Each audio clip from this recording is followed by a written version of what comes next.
सोयरी में भौरी लगाइब ननद न बोलाइब ए सैया।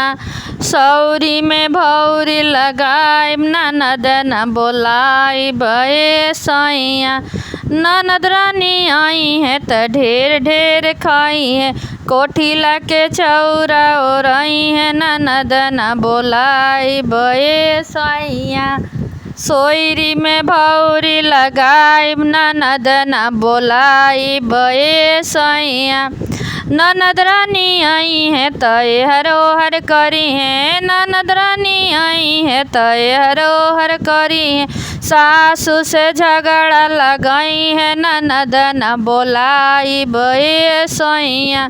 सोयरी में भौरी लगाइब ननद न बोलाइब ए सैया।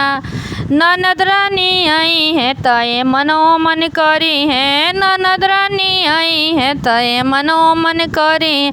हम तोहरा से झगड़ा लगाई है ननद न बोलाइब ए सैया। तोहरा से झगड़ा लगाई है ननद न बोलाइब ए सैया। सोयरी में भौरी लगाइब ननद न बोलाइब ए सैया। धन्यवाद।